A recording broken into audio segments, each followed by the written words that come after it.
हम अक्सर बात करते हैं भूत प्रेत, जादू टोना, तांत्रिक, और ऐसे लोग बहुत सारे क्राइम भी करते हैं, पकड़े भी जाते हैं, सज़ा भी होती है। लेकिन अगर कभी किसी के सामने ये एक केस रखा जाए और कहा जाए कि 3 लोग मर चुके हैं या 2 लोग और मरने वाले हैं, और जो कातिल है इसने इन सभी की जान जादू टोना से ली है, तो अब ये बताइए कि अदालत इन चीज़ों पर कैसे भरोसा करे। और कानून की डिक्शनरी में, कानून की किताब में कहीं भी ये नहीं है कि जादू टोना से किसी की मौत को माना जाए। कैसे जादू टोना से कोई किसी की जान ले सकता है, कैसे तंत्र मंत्र से जान ले सकता है, यह हम आप बात तो कर सकते हैं, लेकिन कानून की नज़र में, अदालतों में, वकीलों के हिसाब से हर कत्ल के लिए कोई ना कोई वजह होनी चाहिए, कोई सबूत होना चाहिए। ये कह दें कि इस शख्स की जान चली गई और उसको एक जादू टोना की वजह से जान ले ली गई है, तो एक तो कोई यकीन नहीं करेगा, ऊपर से अदालतों में फिर फैसला कैसे आएगा। लेकिन आप जानकर हैरान रह जाएंगे कि हमारे इसी देश में 1872 में बॉम्बे हाई कोर्ट में एक केस आया था। इसको आम जुबान में काला जादू केस भी कहते हैं, बड़ा फेमस था ये, ब्लैक मैजिक केस।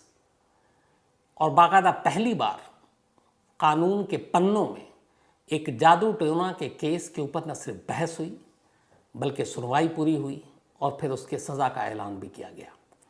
अपने आप में ये एक हिस्टोरिकल, एक ऐतिहासिक केस है। आज उसी केस की कहानी आपके सामने।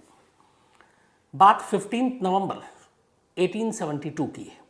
15 नवंबर 1872 की बात है। ज़ाहिर है वो वक्त था जब हम गुलाम थे, अंग्रेज़ हमारे ऊपर हुकूमत कर रहे थे। आज का मुंबई तब बॉम्बे हुआ करता था। उसी बॉम्बे में एक इलाके में जो ग्रैंड रोड, मुंबई का बड़ा मशहूर इलाका है, ग्रैंड रोड में एक रॉयल थिएटर है, उसके बराबर में एक घर हुआ करता था और उसमें एक डेगा फैमिली रहा करती थी। इस डेगा फैमिली के मुखिया थे निकोलस डेगा और उनकी वाइफ थी रोजी मैरी डेगा। ये इनके बच्चे, ये तमाम लोग रहते थे, अच्छे खासे ये अमीर थे और ठीक ठाक लोग। 15 नवंबर 1872, मैं अगर 1900 कहूँ तो 15 नवंबर 1872 को रात के करीब 8-9 बजे थे। अचानक डेगा फैमिली के घर की डोरबेल बजी, दरवाज़ा खोला गया। एक शख्स सामने केक लेकर खड़ा था। घर वालों ने वो केक कलेक्ट किया और इसके बाद पूरी फैमिली ने खाना खाने के बाद उस केक को खाया। केक ज़्यादा था, कुछ बच गया तो उन्होंने पड़ोस में रहने वाले अपने रिश्तेदारों को भेज दिया। रात करीब 1-2 घंटा बीत गए। अचानक अब घर के लोगों की तबीयत खराब होनी शुरू हो गई। डेगा परिवार के अंदर ही पहले जो नौकर थे उनके भी पेट में दर्द शुरू हो गया, बाकी भी उनके बच्चों के भी पेट में दर्द शुरू हो गया। खुद हस्बैंड वाइफ जो मिस्टर निकोलस डेगा और रोजी मैरी डेगा, इनके भी पेट में दर्द शुरू हुआ। देर रात सब अस्पताल पहुँचे, लेकिन तब तक इनकी फैमिली में से 2 लोगों की मौत हो चुकी थी। उधर जिन रिश्तेदारों को ये केक भेजा था, उन रिश्तेदारों को भी सेम यही सिम्टम, सेम पेट में दर्द, और उनमें से भी एक की मौत हो गई। तो कुल मिलाकर 3 लोगों की मौत हो चुकी थी और बाकी लोग बीमार पड़ गए थे, लेकिन फिर वो ठीक हो गए। अब इन 3 लोगों की मौत के बाद पहला शक यही था कि केक में ही कुछ ऐसा था। तो मामला पुलिस तक गया। पुलिस ने जांच की तो सबसे पहले पुलिस ने पता लगाने की कोशिश की कि वो शख्स कौन था जो केक घर लेकर आया था। उस शख्स के बारे में जानकारी भी मिल गई, लेकिन जब पुलिस उस शख्स के घर पहुंची तो पता चला उसका भी ठीक उसी रात उसकी मौत हो गई थी जिस रात वो केक देने गया था। तो केक देने वाले की भी मौत हो चुकी, केक खाने वाले में भी 3 लोग मारे जा चुके। अब आगे की कोई कड़ी मिल नहीं रही थी। पुलिस ने भी कहा हटाओ, कोई और वजह होगी, और इस केस की फिर छानबीन रोक दी गई। तो इसको एक हादसा माना गया। हादसा मानने के बाद बात आई गई हो गई। कुछ दिन बीते। कुछ दिन के बाद पुलिस का एक मुखबिर हुआ करता था उस ज़माने में भी, बल्कि उस ज़माने में मुखबिरों के जाल ज़्यादा मजबूत होते थे। उस मुखबिर का नाम था अली मोहम्मद। अली मोहम्मद ने एक पुलिस अफसर को बताया कि बॉम्बे के एक जाने माने वकील हैं। उन वकील का नाम है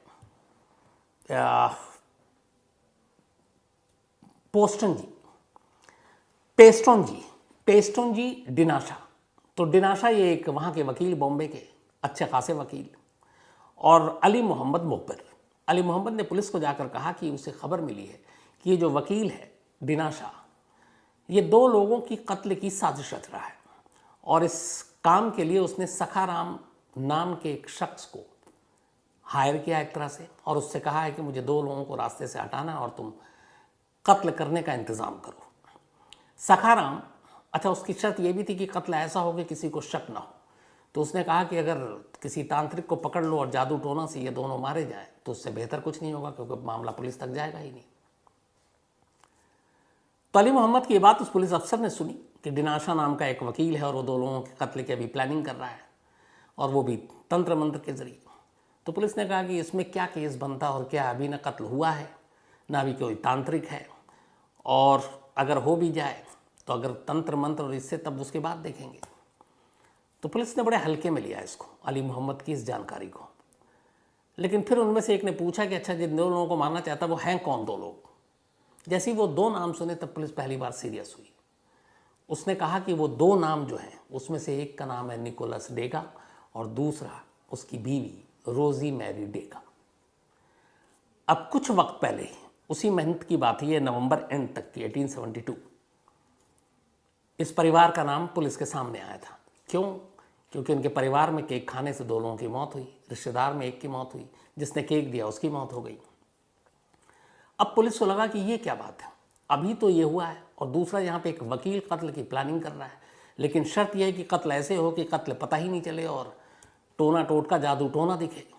अब पुलिस ने कहा कि नहीं, इसके ऊपर और इन्वेस्टिगेशन होनी चाहिए। अली मोहम्मद को लगाया गया। अली मोहम्मद सखाराम, जिस शख्स को इंतज़ाम करना था तांत्रिक का, उसके साथ उसकी दोस्ती आ रही थी। तो सखाराम ने भी अली को मिला लिया, वो जानते ही नहीं था कि ये पुलिस का मुखबिर है।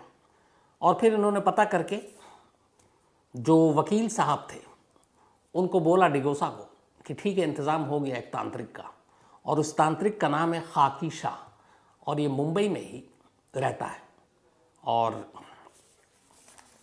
उसने बात मान ली और उसने कहा ठीक है, उसके पास ऐसा तरीका है कि 2 लोग मारे जाएंगे। अब इसके बाद खाकी शाह की ये बात पूरी हो गई और तांत्रिक से एक वक्त मुकर्रर हुआ कि किस दिन चलना है और तांत्रिक से मिलना है। अब तांत्रिक के पास जो वकील हैं अपने, ये पहुंचता है पेस्टन जी दिनाशा, अली जो पुलिस का मुखबिर है जो उसको मालूम नहीं है, और सखाराम, और ये तीनों पहुंचते हैं मुंबई में ही उस तांत्रिक के पास।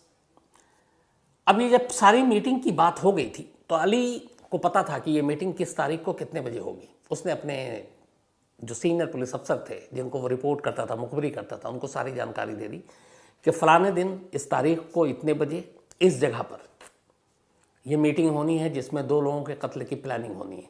उसमें वो वकील भी होगा, उसका भाड़े का आदमी सखाराम भी होगा, मैं भी होऊंगा, और वो तांत्रिक भी होगा जिसका नाम है खाकी शाह। अब पुलिस को लगा कि इससे बेहतर मौका तो हो नहीं सकता। सादी वर्दी में पुलिस की टीम ने उस इलाके में जाकर डेरा डाल दिया जहाँ पे उस तांत्रिक से इन तीनों को मुलाकात करनी थी। अब ये तांत्रिक के पास पहुँचे तीनों, बातचीत शुरू हुई। तो जो वकील दिनाशा है उसने कहा कि 2 लोगों को मारना है लेकिन ये कत्ल ना लगे, जादू टोना से तुम कर पाओगे। तांत्रिक ने कहा कि मेरे पास एक से एक इलाज है। तो इसने कहा कि ठीक है, तुम कुछ ऐसा इल्म से करो जिससे इनका कत्ल हो जाए। इल्म को अगर उर्दू में हम कहें तो इल्म का मतलब होता है, इल्म की मतलब जानकारी, तालीम।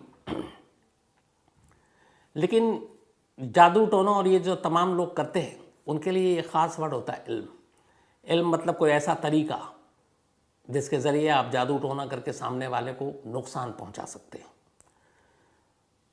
तो वकील दिनाशा ने ये शब्द इस्तेमाल किया तांत्रिक के सामने कि कुछ ऐसा इल्म करो कि ये जो डेगा हस्बैंड वाइफ है इन दोनों का कत्ल हो जाए और पता भी ना चले। तांत्रिक ने कहा ठीक है, किसी को पता नहीं चलेगा, आप मुझे उन दोनों की तस्वीर दो और मैं अपने इल्म से इन दोनों को मार दूंगा। इसके बाद जो रकम तय हुई उस वक्त सुपारी के हिसाब से कत्ल की 5,000 रुपये 1872 में 500 रुपीज़ एडवांस दिया गया, वकील ने दिया तांत्रिक को। बाकी के 4,500 रुपये काम खत्म होने के बाद। अब ये भारी भरकम रकम थी। अब ये जब सारी चीज़ें हो गई, सादी वर्दी में वहाँ पुलिस वाले भी थे और उनके पास अब विटनेस भी था, अली भी। जैसे ही वो लोग बाहर निकले पुलिस ने तांत्रिक समेत इन तीनों को गिरफ्तार कर लिया। अब गिरफ्तार करने के बाद पूछताछ हुई तो पहले ये था कि भाई ये मामला क्या है, क्यों तुम डेगा परिवार को मारना चाहते हो। तो पुलिस ने अपनी जो इन्वेस्टिगेशन की उससे पता चला कि ये जो निकोलस डेगा है ये वहाँ के एक रईस आदमी थे, इनकी बहुत सारी प्रॉपर्टी थी और उन्होंने डिनाशा को अपना वकील मुकर्रर कर रखा था। कई प्रॉपर्टी के विवाद चल रहे थे, बाकी चीज़ें भी देखता था। उसने निकोलस के भरोसे का फ़ायदा उठाकर कुछ प्रॉपर्टी अपने नाम हड़प कर ली, कुछ पैसे भी उधार ले लिए, कुछ और पैसे जो देने थे वो दिए नहीं, कर्ज चढ़ गया। निकोलस डेगा वकील से अपने पैसे वापस मांग रहा है, ज़मीन के पेपर वापस मांग रहा है और वो ज़मीन उससे छुप छुपा कर उसने बेच भी दिया है। तो एक तरह से वो धोखा दे रहा था और कर्ज तले दबा हुआ था और निकोलस डेगा लगातार उससे पैसे मांग रहा था, वकील दे नहीं रहा था। इसके बाद वकील को धमकी दी डेगा ने और कहा कि अब हम कोर्ट में जाएंगे तुम्हारे खिलाफ। इसके बाद वो सच में उन्होंने कोर्ट में अर्जी लगा दी वकील के खिलाफ कि उसने धोखाधड़ी किया, उनके ज़मीन का गबन किया है, पैसे उधार लिए वो दे नहीं रहा और धोखा दिया है। तो अब डिनाशा डर गया, उसे लगा कि अगर ये मामला कोर्ट में पहुंच गया, सुनवाई शुरू हो गई तो शायद वो जेल चला जाएगा। तब उसने प्लान बनाया कि इससे पहले कि कोर्ट में ये मामला शुरू हो, उससे पहले क्यों नहीं इस परिवार को ख़त्म कर दें।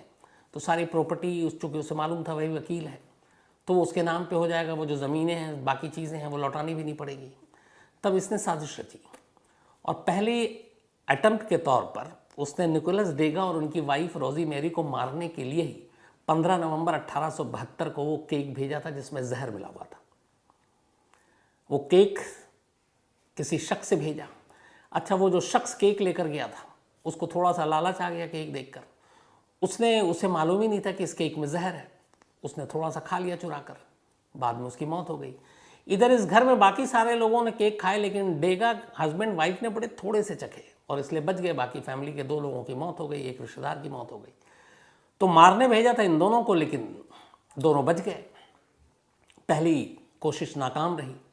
इसी के बाद उसने अब दूसरी कोशिश की थी तांत्रिक से कि किसी इल्म के ज़रिए इन दोनों को मार दिया जाए, जादू टोना से।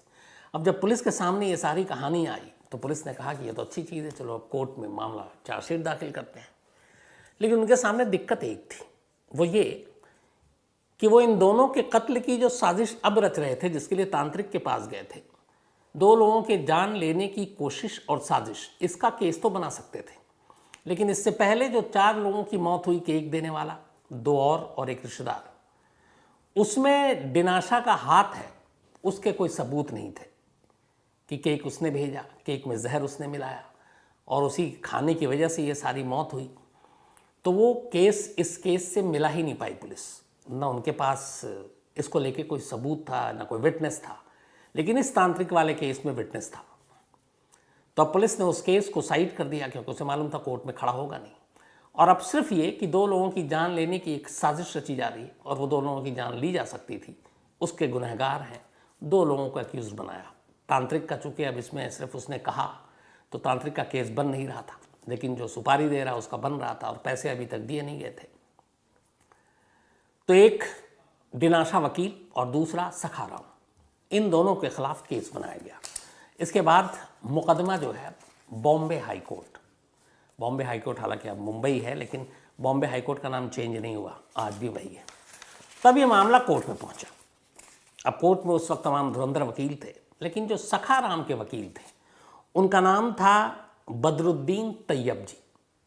बदरुद्दीन तैयब जी के बारे में ये कहा जाता है कि बॉम्बे हाई कोर्ट में प्रैक्टिस करने वाले या बॉम्बे हाई कोर्ट में केस लड़ने वाले वो भारत के पहले बैरिस्टर थे, पहले वकील। बाद में आगे चलकर वो बॉम्बे हाई कोर्ट के चीफ जस्टिस भी बने थे शायद 1902 में, लेकिन वो पहले वकील थे बॉम्बे हाई कोर्ट के। 1872 की बात कर रहा हूँ। और ये भी है कि वो शायद इंडियन नेशनल कांग्रेस के बाद में तीसरे प्रेसिडेंट भी बने। तो काफ़ी बड़े वकील माने जाते थे बदरुद्दीन तैयब जी। ये सखाराम के वकील थे। कोर्ट में मुकदमा आया। अब मुकदमे में बहस ये शुरू हुई कि डिनाशा जो है वो सखाराम के ज़रिए एक तांत्रिक के पास गया और तांत्रिक के ज़रिए ये 2 लोगों की जान लेना चाहते थे, डेगा फैमिली की, डेगा कपल की। अब ये अजीब मामला था बॉम्बे हाई कोर्ट के सामने कि केस आया जादू टोना का। अब ये कत्ल हुआ नहीं है, दूसरा ये जादू टोना और इसके ज़रिए जान लेंगे, ये कैसे पॉसिबल है? और क्या कानून में कहीं इस चीज़ के लिए कोई जगह है कि किसी शख्स को कोई जादू टोना से मारे और हम माने और सज़ा सुनाएं, क्योंकि वहाँ पे तो कहीं जादू टोना का ही नहीं। या तो लोग जहर दे के मारे, खंजर से मारे, बाकी चीज़ें, लेकिन किसी की जान जादू टोना से गई, ये कैसे हो सकती है? इसको लेके बड़ी सारी चीज़ें हुई। अच्छा, उस वक्त जुडिशल सिस्टम अपना ऐसा था कि जस्टिस जो होते थे, जज, तो अंग्रेज़ होते थे, लेकिन एक जूरी सिस्टम भी हुआ करता था। एक जज होता था और बाकी जूरी मेंबर आमतौर पे आम लोग होते थे, आम जो हिंदुस्तानी। तो इस केस में भी जब ये पहुंचा तो 10 जूरी मेंबर थे और वो सारे लोकल थे और सारे इंडियन थे। हालांकि वो बहुत ज़्यादा जानकार कानून के ये नहीं थे, लेकिन उन्हें समाज में क्या हो रहा है ये सब जानकारी होती थी। तो जूरी मेंबर का फैसला बड़ा अहम होता था। तो अब ये केस आया और अदालत ने कहा कि ये क्या मामला है, जादू टोने के केस, 2 लोगों की जान ले रहे हैं, हम कैसे ये सब कुछ करेंगे? जूरी मेंबर ने भी इसके ऊपर काफ़ी बहस की। तैयब जी ने अपने सखाराम की तरफ से काफ़ी बहस की कि जादू टोना को लेकर हम कोई ऐसी चीज़ कर नहीं सकते हैं। लेकिन लास्ट में जूरी मेंबर का फैसला आया और ये था कि जादू टोना नहीं, दिनाशा ने तांत्रिक के पास जाकर ये कहा था कि आप कोई इल्म करो जिससे डेगा फैमिली की मौत हो जाए। इस इल्म शब्द को पकड़ लिया कोर्ट ने और वकीलों ने और जूरी ने। उन्होंने कहा कि जादू टोना अगर होता तो शायद फिर कहते, जादू टोना को तो मानते भी नहीं है कि ऐसी कोई चीज़ होती है। पढ़े लिखे लोग उस वक्त, बाकी सारी अंग्रेज़, उनका माना ये सब कोई ब्लैक मैजिक या जादू वादू नहीं होता है, और कम से कम कानून की किताब में तो बिल्कुल नहीं होता है। लेकिन कहा कि इल्म करो। अब फिर पता क्या गया पूरी बहस के दौरान, कार्रवाई के दौरान मुकदमे की, ये इल्म क्या है? तब उसके इल्म के बारे में अलग अलग डेफिनेशन दिया गया। उसमें कहा गया कि इल्म, आखिर में जो अदालत ने माना वो ये है कि इल्म मतलब किसी की जान लेने के कई और तरीके, कुछ भी ये तरीका हो सकता है, तो किसी और तरीके से मारने को इल्म कहते हैं। अब यहाँ मकसद ये है कि सामने 2 लोगों की जान लेनी है, जादू टोना नहीं तो किसी और तरीके से, किसी और इल्म से। इस चीज़ को जूरी ने पकड़ लिया और उसके बाद जूरी ने फैसला सुनाया और उसने कहा कि ये दिनाशा जो वकील और सखाराम, ये दोनों डेगा फैमिली को कत्ल करने की साजिश रच रहे थे, और अगर शायद ये खुलासा ना होता तो दोनों को मार भी देते। इसलिए इन दोनों को 7-7 साल की सज़ा दी जाती है, और उस कोर्ट ने 7 साल की सज़ा सुना दी इन दोनों को। इसके बाद कुछ वक्त बीता और इस फैसले को दोबारा री अपील के लिए चैलेंज किया गया दिनाशा और उसके वकील की तरफ से। और उनका ये कहना था, जो दलील थी वो दलील ये थी कि जादू टोना के लिए कोई कानून नहीं है और यहाँ कत्ल हुआ नहीं है, तो जादू टोना के ज़रिए या इल्म के ज़रिए जो अदालत ने अपना फैसला सुनाया किसी की जान ले रही है, बड़ा बेतुका सा है। तो इसीलिए निचली अदालत के फैसला गलत है और उन जज साहब ने जूरी को ये समझाना चाहिए था, लेकिन उन्होंने जूरी मेंबर को समझाया नहीं और उन्होंने इसकी सज़ा सुना दी। तो अब ये दोबारा मामला री अपील के लिए आया। री अपील में भी फिर से बहस हुई और बहस यही थी कि कानून की किताब में जादू टोना शब्द नहीं है, तो उस बिना पर किसी को कैसे सज़ा दी जा सकती है। यहाँ भी इल्म आड़े आ गया। वो एक शब्द सोचे कभी कभी किसी की ज़िंदगी को कैसे संवार या बिगाड़ सकता है, आया कि नहीं। इसमें इल्म के जिक्र किया था, इल्म शब्द का यूज़ किया था दिनाशा ने उस तांत्रिक के साथ, और इल्म मतलब किसी भी तरीके से जान ली जा सकती थी। तो तरीका क्या था हमें नहीं मालूम, क्योंकि अभी कत्ल तो हुआ नहीं है। तो जो दोबारा अपील हुई बॉम्बे हाई कोर्ट में, बॉम्बे हाई कोर्ट ने फिर से सारी बहस सुनी और इसके बाद निचली अदालत, मतलब जो पिछले फैसले थे उसको बरकरार रखा और उन दोनों को 7 साल कैद की ही सज़ा दी, सखाराम को और दिनाशा को।